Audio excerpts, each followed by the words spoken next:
Hey, what's up, everybody? I'm Nick Push, and I am continuing my review series. We're sticking with John Carpenter this time, and we are talking 1983's Christine. So buckle up, sit back, and let's get into it.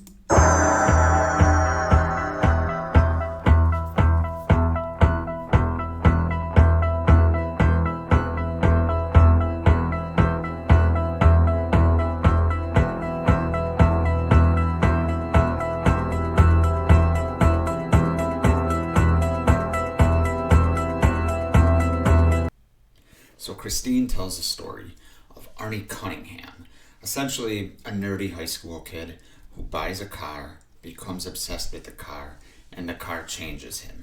And, there's deaths and all kinds of things along the way.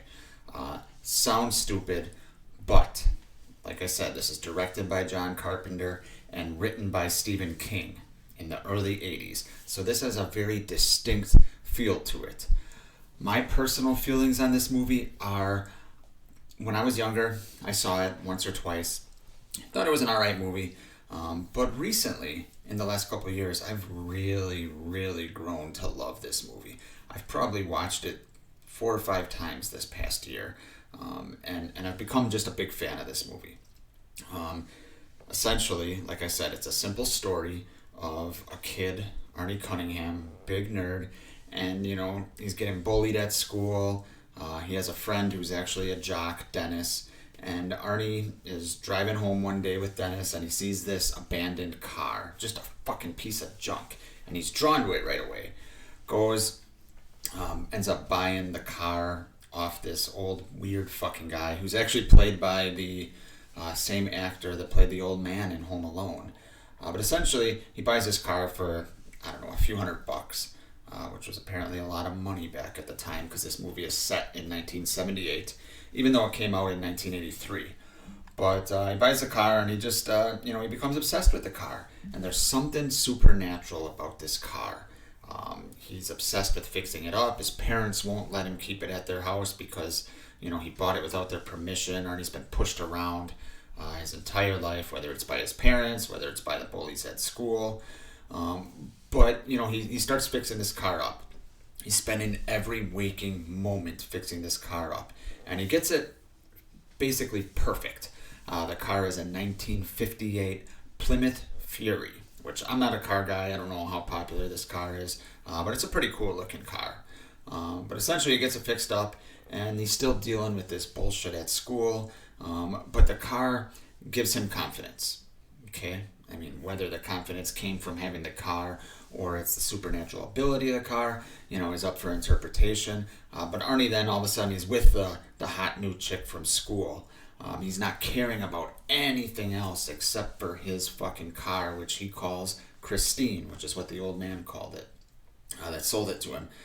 Obviously title of the movie, but Arnie, he slowly kind of changes from this meek kid. And I'm going to pull up a picture of Arnie right now. So this is what he looked like at the beginning of the movie. Typical early 80s nerd. Typical early 80s nerd. And by the end of the movie, he's lost. He's fucking lost it. Keith Gordon, who plays Arnie Cunningham, does an excellent job. Actually, I believe, and correct me if I'm wrong in the comments, but I believe that Kevin Bacon was originally cast for Arnie Cunningham, and then he turned it down because he got cast in Footloose, which is a little side note there. But Keith Gordon does a great job here playing Arnie Cunningham, showing both the nerd side at the beginning and then also, his descent into madness and his obsession with the car, and all of a sudden he's cool all of a sudden. So it kind of plays on the fact that yes, there's something supernatural going on here, but also he's got confidence, he's different. But eventually he gets too dark, and the car starts killing the people that were bullying him, and we're gonna get into the bullies in a second here. So, and eventually his friend Dennis, who is, let me pull up a picture here of Dennis. Here's when Dennis and Arnie bought the car. But Dennis kind of has a big brother relationship with Arnie. They're friends, but Dennis is a jock, like I said, and Arnie's a nerd.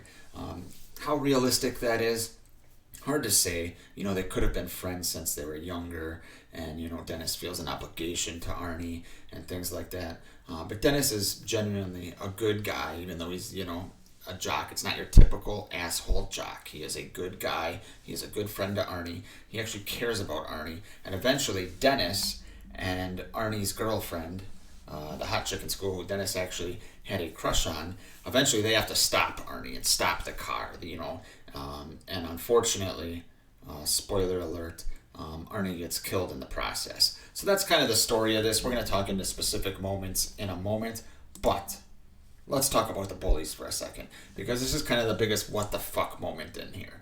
You got two bullies that I remember. There's about four of them, but there's one main one, and then one of the other guys is actually the fucking ugly guy, Ted, from Friday the 13th Part 2. I mean, if anything, he should be the one getting picked on, right? But let me pull up the second bully here, the leader of the bully gang. This guy. You're telling me this guy is in fucking high school. He's got like a switchblade. I mean, look at those sideburns. Look at that hair. He's got like Uncle Jesse, perfect hair. But there's no way this fucking guy is in high school. I would love to know how old this actor actually was when they filmed this, because, he looks like he's 30 fucking years old. And I know things were different in the late 70s, early 80s. But the fact that we're supposed to buy this guy as a high school student here in shop class is pretty borderline absurd. In a movie with a killer car, I find this guy being in high school the most absurd part of the movie, the most unrealistic part of the movie. Yeah, tell me down in the comments, do you guys think this guy passes for a high school student? Because I just find it absolutely absurd, like I said. But let's get into some specific scenes about this movie. Like I said, I am a fan of this movie, and I've grown more of a fan as the years have gone by, especially this past year. There are two scenes that stand out to me. Number one is there is a scene where the car is basically, or scenes I guess, where the car is basically hunting down these bullies, because after they were done bullying Arnie, they knew that Arnie was obsessed with this car, and they went and just fucking destroyed this car. Like, took a baseball bat to it, tore apart the inside and outside. But then Christine, in another great scene, and great practical effects, by the way, basically fixes itself. Arnie walks in there, he's devastated, and he basically says, show me. And the car's supernatural ability, the headlights turn on, and the car fixes itself. You watch it getting put back together supernaturally.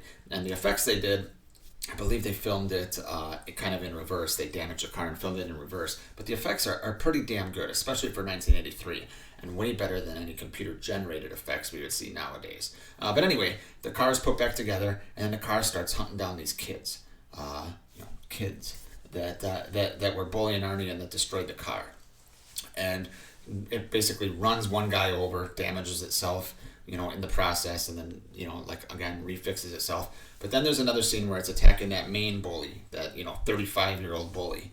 And it basically chases them down to a gas station, and through accident and the gas, the gas station blows up, and all that's left is this one bully.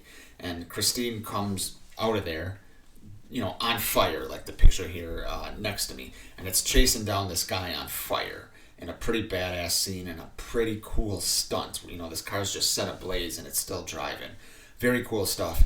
What I like about the scenes where the car is hunting down these kids at night is the windows are all tinted.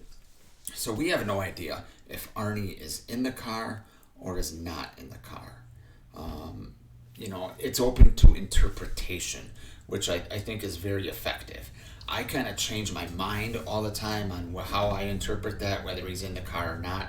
Sometimes I like to think that he is not in the car and it's just the car doing this. Other times I like to think it's more effective, that the car has, just transformed Arnie so much that he's running down all these people. Either interpretation I think is cool, and I think both have their positives.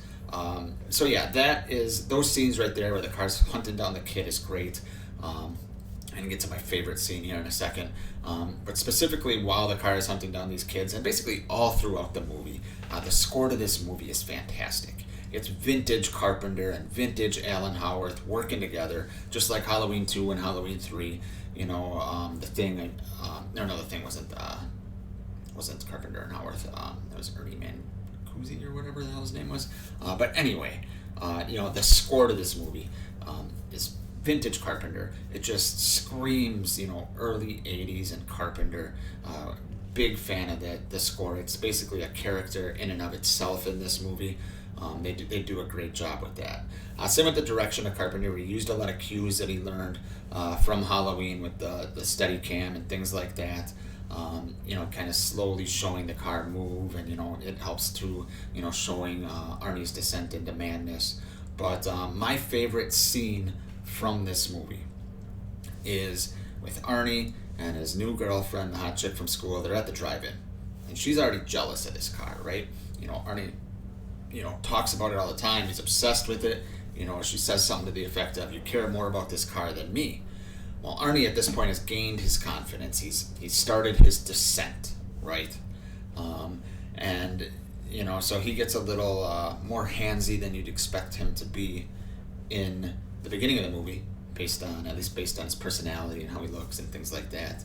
He gets a little handsy, while they're making out, and then I can't remember if she tells him to slow down or something. But anyway, something happens outside the car.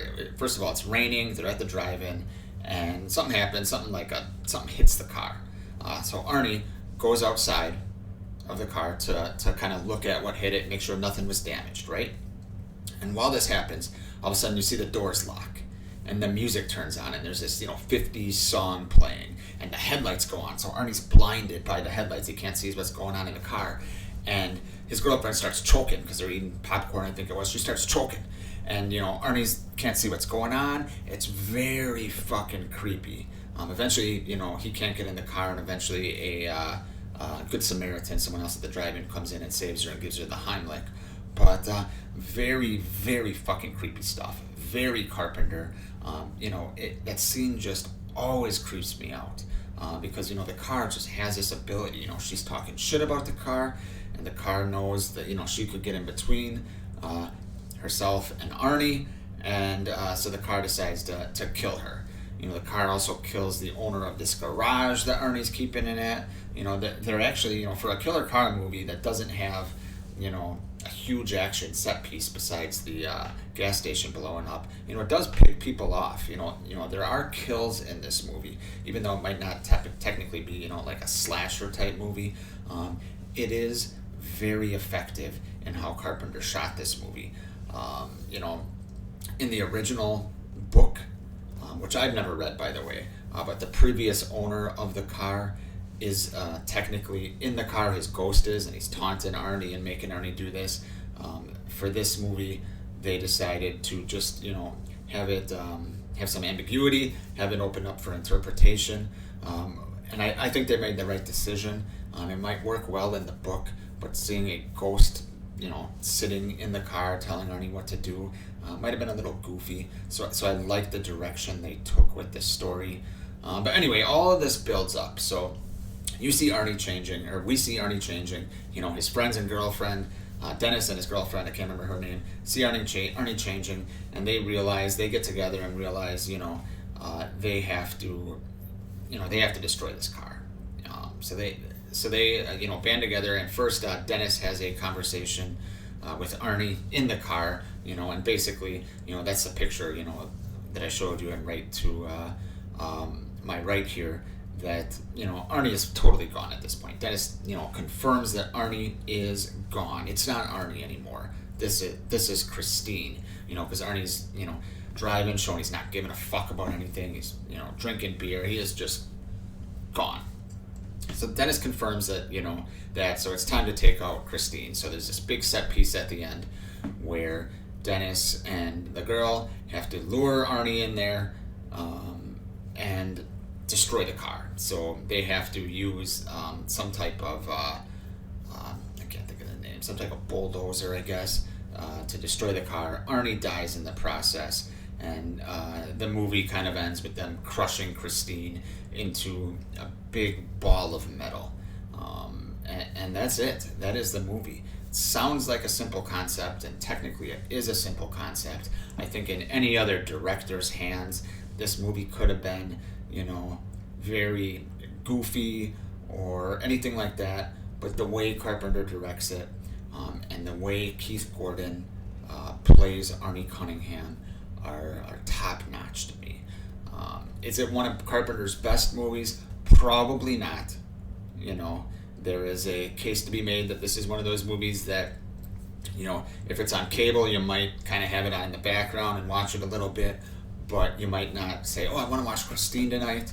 I get it if that's how you feel, but for me, I am a fan of this movie. Like I said, I have grown to love it more and more every time I watch it, especially as time passes, because, movies nowadays have their own feel to them. I love those 80s horror movies like this, especially early 80s, right, before the slasher craze really took off and then cratered. Movies like this, we don't see anymore, where it's kind of someone's descent into madness. You gotta have, kill, kill, kill, and this movie is just kind of, I wouldn't call it a slow burn, but it's a good movie for me to watch somebody slowly descend into madness, and I love shit like that. How about you guys? Are you guys a fan of Christine? Tell me down in the comments. And if you are, have you always been a fan of it? I'm not mentioning the movie that was made last year that has Christine elements, because I'm done talking about that movie. But if you guys want to talk about the parallels in the comments, go ahead. I will respond, and I am cool with talking about it. I'm just not talking about it on video anymore. So that's why I haven't mentioned that. If that's why you're sitting here waiting for me to mention the parallels, not going to happen. I want to strictly focus on Christine today. And that's it, guys. That's my thoughts. I am planning on doing more Carpenter movies here as we move forward. And eventually I'm going to do a Carpenter ranking video as well once I review a couple more of his favorites. I am a big fan of Prince of Darkness as well. That'll be another Carpenter movie that I really want to dive into. I need to rewatch it again, though. But that's it. That is Christine from 1983. Thanks for watching, guys. I will see you next time.